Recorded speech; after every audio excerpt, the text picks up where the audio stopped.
السلام عليكم حبايبي، ازيكم عاملين ايه؟ النهارده هنبتدي مفرشنا جديد بطريقه سهله وبسيطه.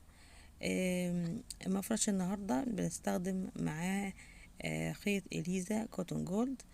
الخيط رفيع، بس لو حابه تستخدميه خيط اضخم من كده مفيش مشاكل. في خيوط تانية مناسبه للمفارش ممكن تستخدميها. القطر المفرش النهاردة 30 سنتي. خد المفرش مني شلة وشوية صغيرين من الشلة التانية. طبعا مش مع بعض، اللي مشتركش معايا يشترك ويشرفني، واللي مشترك معايا فعل زر الجرس وياريت لايك جميل عشان نقدر نستمر معاكم. مع بعض هنبدأ بالخطوات. نبدأ مفرش النهاردة. يلا بينا مع بعض.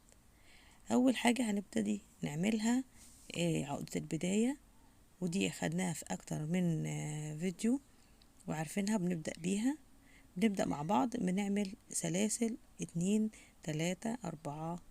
نبدأ نعمل 12 سلسلة. تمام. هنبدأ نعمل ال 12 سلسلة ديت ونقفلهم مع بعض بمنزلقة عشان نعمل الدايرة اللي هنعمل فيها العواميد بتاعتنا. تمام. بنعمل بمنزلقة زي ما انتم شايفين، نطلع 4 سلاسل، 3 4، وبناخد الخيط على لفتين، حلقتين على الإبرة، وبندخل جوه الدايرة وبنعمل عمود بلفتين. ممكن تدخلي في السلاسل عادي سلسلة سلسلة، بس أنا بسهل لكم الموضوع. نعمل عمود بلفتين تاني، ناخد الخيط نلفه مرتين وندخل في الدايرة ونعمل عمود بلفتين. تمام. هوريكم تاني. عمود الخيط مرتين وبندخل جوه الدايرة عمود بلفتين، 2 3 لفات كده. بصي 3 مرات بنعمل حوالي 32 عمود بلفتين جوه الدايرة بالشكل ده. هنكمل 32 بالشكل ده. كملناهم وجينا عملنا منزلقة في السلسلة الرابعة. تمام. نطلع 1 2 3 4. بناخد الخيط، بنسيب، ندخل في العمود ونكمل عمود بلفتين، خيط على مرتين تاني، العمود اللي وراه على لفتين، وبعدين بطلع 5 سلاسل وبرجع تاني باخد الخيط على لفتين والعمود اللي وراه، بعمل عمود بلفتين، باخد الخيط تاني وبدخل في العمود اللي ورا، بعمل عمود بلفتين، بلف الخيط على الإبرة وبرجع باخد العمود اللي وراه على لفتين تاني. رابع مرة باخد الخيط برضو وبدخل اعمل عمود بلفتين، وبعمل 5 غرز سلسلة، باخد الخيط على الإبرة مرتين وبدخل في العمود اللي وراه على طول، وبعمل عمود بلفتين بالشكل ده.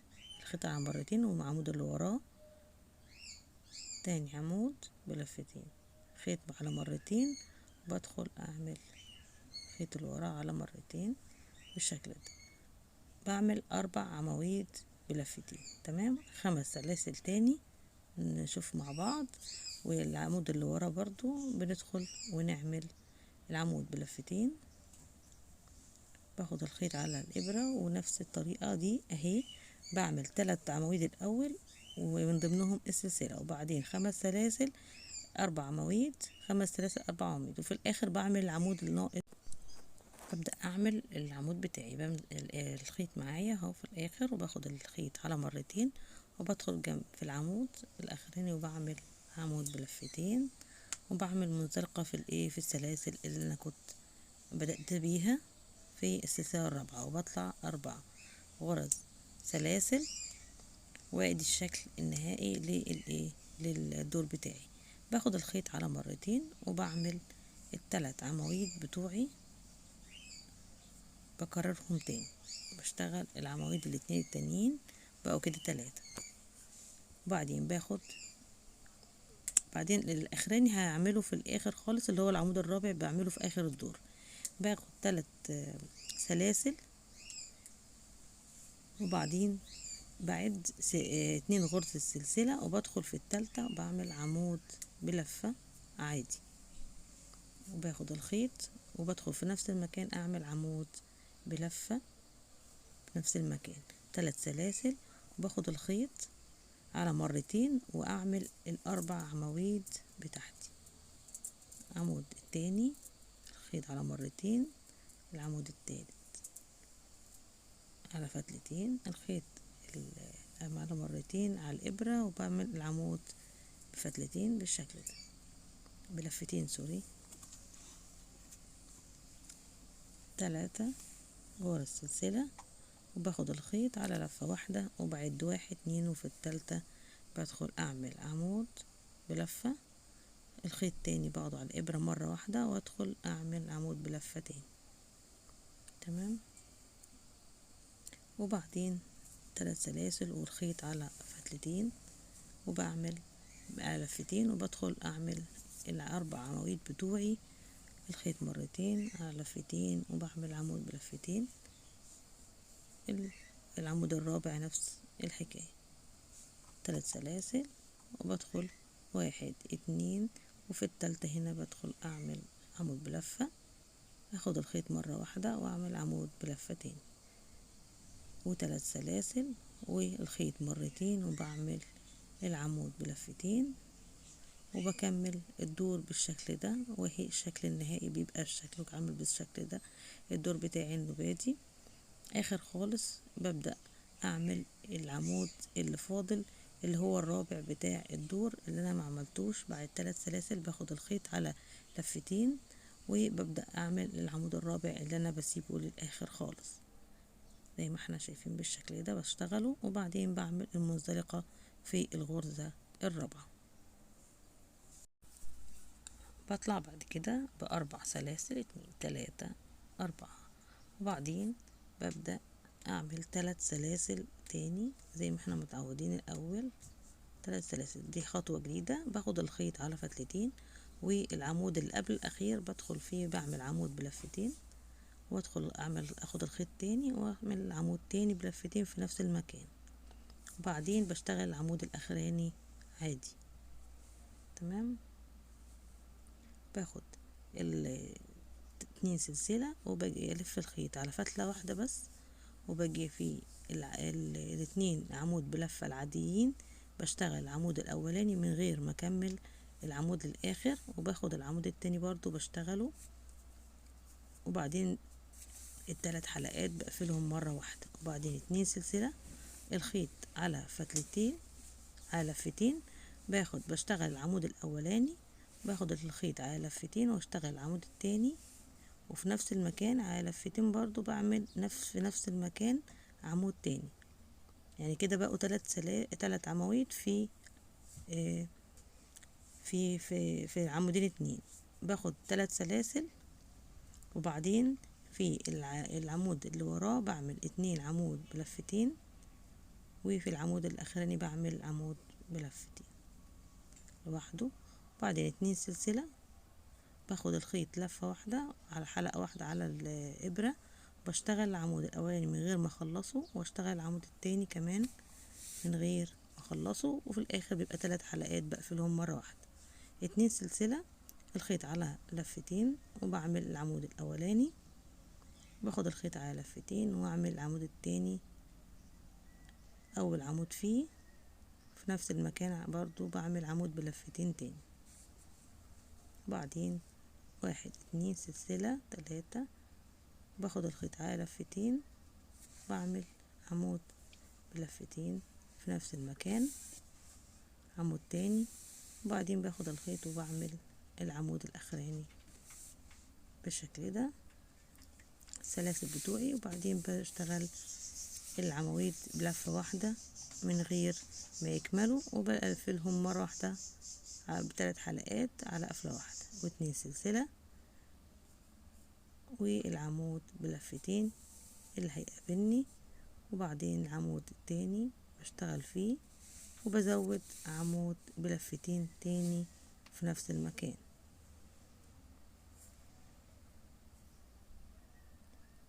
بالشكل ده. دي الخطوة بتاعتنا، وبنكمل احنا بقية الخطوة وبنرجع تاني اوريكم الشكل النهائي للدور بتاعي. تمام، ده الشكل النهائي. وفضل التقفيل الاخراني. باخد انا الابرة بتاعتي الخيط على لفتين وبعمل العمود الاخراني، بشتغله بالشكل ده. وفي عمود اللي هو بنشتغله 2 عمود في نفس المكان، وانا عملت فيه السلاسل في المكان بعمل فيه السلاسل، بعمل العمود اللي ناقص. يبقى كده انا اشتغلت عمودين، وباجي في السلسلة الرابعة وبعمل المنزلقة بتاعتي. باجي برضو في السلسلة اللي وراها وبعمل كمان منزلقة. هبدأ اشتغلها دلوقتي اهي. هعمل منزلقة وفي منزلقة تاني في السلسلة التالتة في نفس المكان. هبدأ اعمل 3 سلاسل، 1 2 3. باخد الخيط وفي نفس المكان بشتغل عمود بلفة عادي، وفي نفس المكان بشتغل عمود تالت في نفس المكان. يعني بحسب السلاسل عمود. باخد 2 سلسلة وبعدين باخد الخيط على لفتين على الإبرة، وباجي أعمل ال3 عواميد دول بشتغلهم. أول عمود بلفتين، تاني عمود بلفتين، تالت عمود بلفتين، وبعدين 2. باجي في الجزء دوت اللي انا شغالة فيه ال2 عمود قفلتهم مع بعض، باجي اعمل 5 سلاسل، 1 2 3 4 5. تمام. باجي اخد الخيط على لفتين، وقدامي ال3 عواميد دول بشتغلهم. العمود الاولاني باخد الخيط على الابرة على مرتين وبشتغل العمود التاني. باخد الخيط برضو على لفتين على الابرة وبشتغل العمود التالت. باخد 2 سلسلة وباخد الخيط على لفة واحدة وبعد 1 2، وفي الغرزة التانية بدخل واعمل عمود بلفة عادي. باخد الخيط بلفة واحدة وبعمل عمود تاني، خيط على لفة واحدة، عمود تالت. باخد 2 سلسلة وباخد الخيط على الإبرة مرتين بلفه وبشتغل عمود الأولاني على لفتين، العمود التاني على لفتين، العمود التالت على لفتين. ده بالترتيب بتاعنا اللي احنا ماشيين بيه الخطوات بتاعتنا. يعني بعمل 3 سلاسل، عمود بلفة في الأول خالص بدايتي، وبعدين بعمل 2 سلسلة، وبعدين 3 عمود بلفتين، وبعدين 5 سلاسل، و3 عمود بلفتين، و3 سلاسل، 3 عمود وسلسلتين، و3 عمود عادي، وسلسلتين، و3 عمود بلفتين.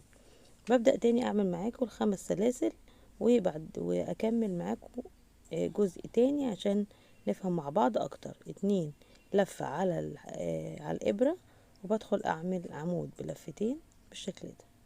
اخد الابرة تاني لفتين بالخيط وادخل على العمود التاني واشتغل العمود التالت برضو، وبعدين 2 سلسلة.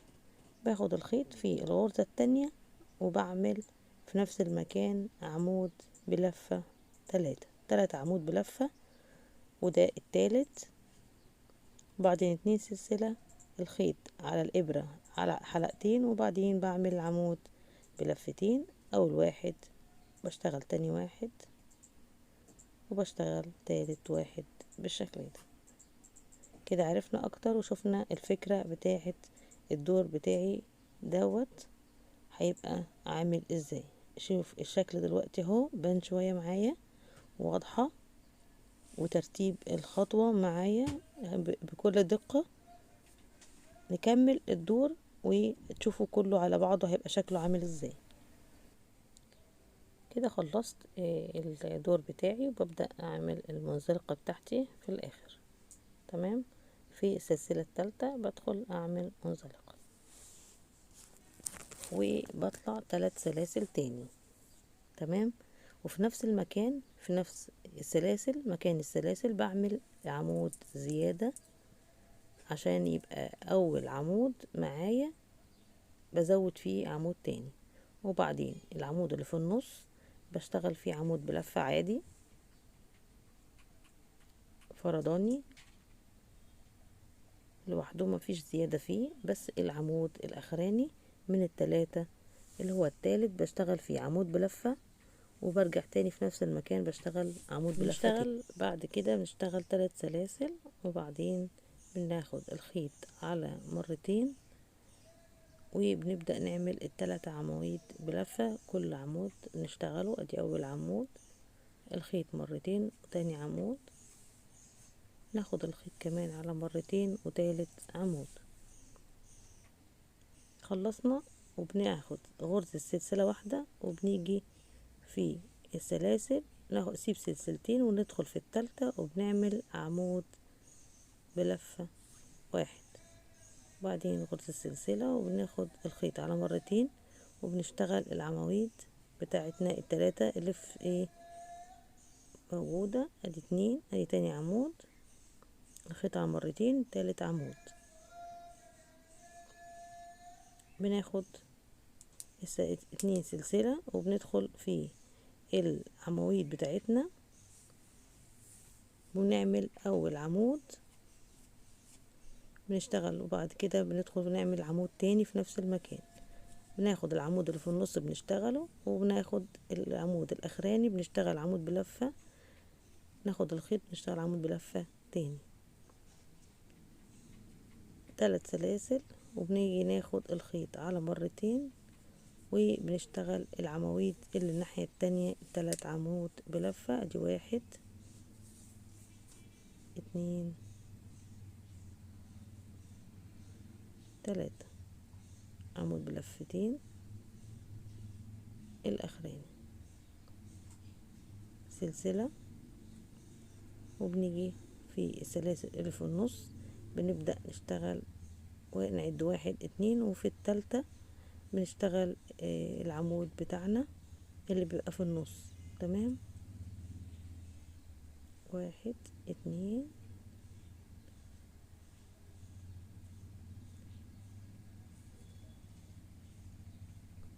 العمود بتاعنا بنشتغله، وناخد 2 سلسلة تاني، وبناخد الخيط، وبناخد سلسلة تاني، سوري، سلسلة واحدة، وبناخد الخيط بنشتغل العواميد بتاعتنا التلاتة ورا بعض بالشكل ده. تمام، 1 2 3، وبنيجي على التلاتة عمود بلفة، بنشتغل اول عمود، وبنفس المكان بنشتغل عمود تاني، العمود اللي في النص بنشتغله، ناخد الخيط، نيجي في اخر عمود بنعمل 2 عمود بلفة، ده تاني عمود بالشكل ده، 1 2 3، وبنشتغل الخيط على لفتين، وبنيجي نشتغل ال3 عواميد بلفتين الاخرانيين دول.